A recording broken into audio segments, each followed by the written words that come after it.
स्थल देवीगढ़ की पुनीत धरा पर सुखद सत्संग अमृत कथा में प्रेमी नेमी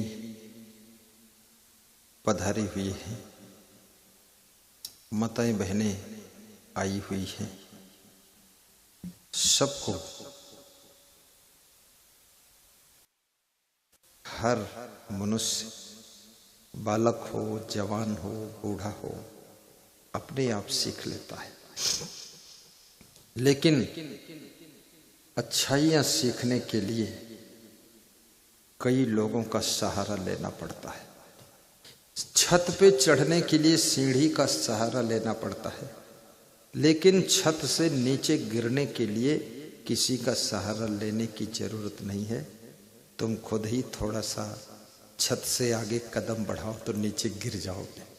तो याद रखना, ऊंचे उठने के लिए, अच्छा बनने के लिए, आगे बढ़ने के लिए, महान बनने के लिए बहुत लोगों का सहारा लेना पड़ता है, बहुत लोगों को सीढ़ी बनाना पड़ता है, बहुत से लोगों को जैक बनाकर सहारा लेना पड़ता है, तब तुम ऊपर उठ पाते हो। लेकिन नीचे गिरने के लिए किसी का सहारा लेने की जरूरत नहीं है। तुम्हारा मन स्वयं नीचे की ओर भागता है, तुरंत तुम गिर जाओगे। इसलिए सत्संग का सहारा लीजिए ताकि हमेशा ऊपर उठते रहो, आगे बढ़ते रहो, उन्नति करते रहो। तालियां भी बजा दिया करो और थोड़ा मुस्कराइए कि आप सत्संग में हैं। खुशी मनाइए कि आप अपने क्षेत्र में सत्संग सुन रहे हैं। प्रसन्न होइए कि आपका गुरु 1200 किलोमीटर दूर से आया है और तुम 1-2 किलोमीटर से आए हो। तुमने बाजी मार दी, अब गुरुजी बाजी हार गए। गुरुजी इतना दूर से आए, तुम तो 10 मिनट में आ गए, आधे घंटे में आ गए। गुरुजी को चले हुए 1 महीना हो चुका है, तब पहुंचे हैं यहाँ। न जाने कहाँ से भटकते भटकते और फिर देवीगढ़ में आ गया है गुरु तुम्हारा।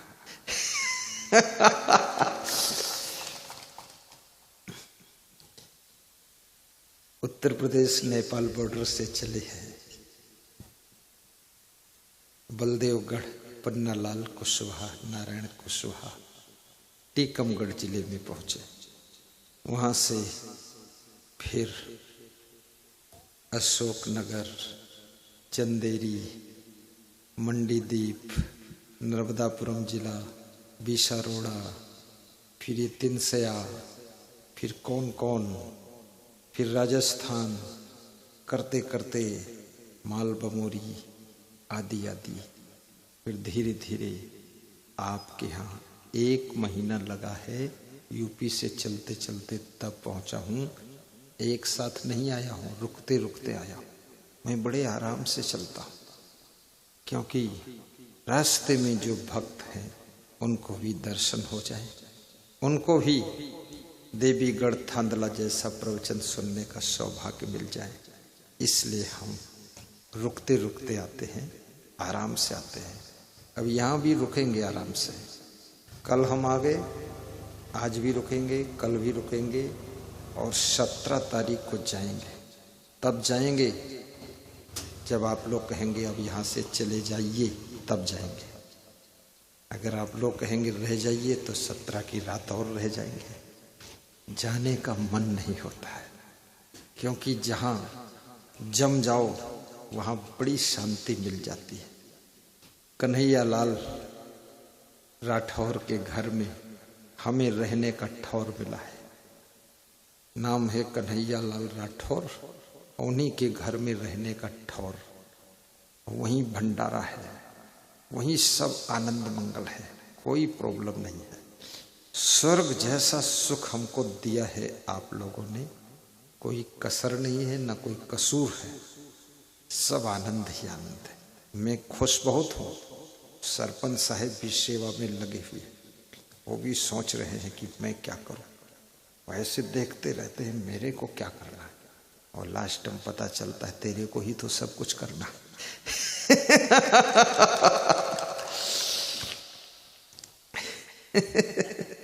थोड़ा जोर से हंसना भी। मोहन जोर से हंसा है। मोहन हमारा प्रिय भक्त है।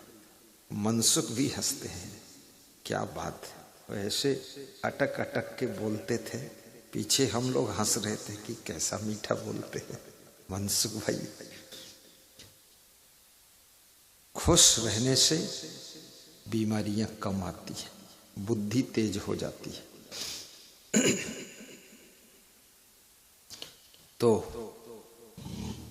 सदगुरु कबीर साहिब जीने का तरीका बता रहे हैं, कैसे जीना है। जीवन तो मिल गया, लेकिन जीना कैसे है ये ज्ञान नहीं मिला। और जीवन मिल जाए और जीने का ज्ञान न मिले, जीने का ढंग न मिले, जीने की कला न मिले, जीने का तरीका न मिले, जीने का अंदाज न मिले, जीने का फार्मूला न मिले, जीने की विधा न मिले, विधि न मिले, तो याद रखना अपना खुद का जीवन ही बोझा बन जाता है, बोझा बन जाता है। और जीने का ढंग आ जाए तो जिंदगी का रंग बदल जाता है। फिर तो जीवन बोझा नहीं बनता, जीवन पूजा बनता है। पूजा, जीवन ही पूजा है। आपने ये तो सुना है कर्म ही पूजा है, लेकिन याद रखना कर्म ही पूजा नहीं है, सत्कर्म पूजा है। कर्म तो दो प्रकार का है, दुष्कर्म भी है, पाप कर्म भी है, अधर्म कर्म भी है। सत्कर्म और पुण्य कर्म पूजा है, दुष्कर्म पूजा नहीं है, वो तो पाप है, वो पूजा हो ही नहीं सकता। और जीवन, उन लोगों का जीवन बोझा है जो शराब पी लेते हैं, पड़े रहते हैं, नाली में सड़े रहते हैं, माँ बाप से अड़े रहते हैं, अब पत्नी के पीछे पड़े रहते हैं, झगड़ा मचाते रहते हैं। उनका जीवन कैसे है, बोझा है, बोझा।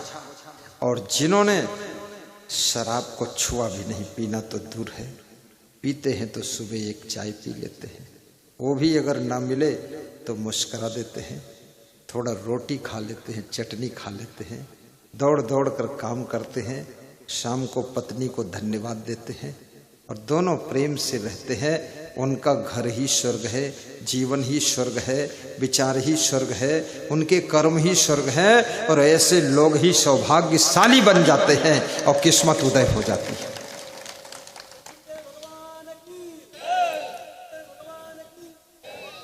जोर से ताली भी बजाइए। देखिए बहुत सुंदर धर्म की ध्वजा लग रही है। इनको रस्सी से धीरे धीरे बांध दो, बराबर ऊंचाई पर बांधो, ठीक से 2 जगह बांधो, टाइट बांधो, सीधा करके बांधो, शर्माना मत। जब तक हम प्रवचन करें तुम बांधते ही रहो, फिर गिर जाए फिर सीधा करके बांधो, तुम इसी में लगे रहो। अब किसी के आंख में न गिरे ये ध्यान रखना।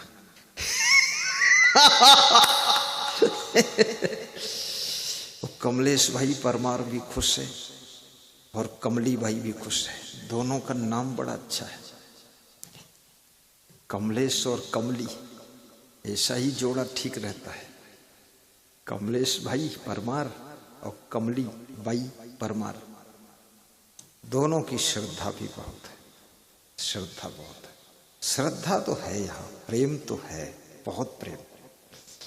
बस थोड़ा सा तरीका जिंदगी का सीखना है, वही सिखाने आया हूँ जो मुझको मेरे गुरु ने सिखाया है, जो मैंने और बड़े बड़े संतों से सीखा है, शास्त्रों से सीखा है। वो फार्मूला तुमको ऐसे चुटकी बजाते सिखा दूंगा, न तुमको शास्त्र पढ़ना पड़ेगा, कुछ नहीं। जैसे भैंस पालो, चारा खिलाओ, गोबर उठाओ, फिर दूध दुहो और फिर दही बनाओ, फिर मथानी से मथो, फिर मक्खन निकालो, फिर कढ़ाई में गरम करो, फिर घी बनाओ, तब दाल में डालो। झंझट का काम। भैंस से मतलब ही नहीं, मथानी से मतलब नहीं, दूध से मतलब नहीं, सीधे मैं घी लेकर आया हूँ, दाल में डाल दो, खा लो, बस छुट्टी।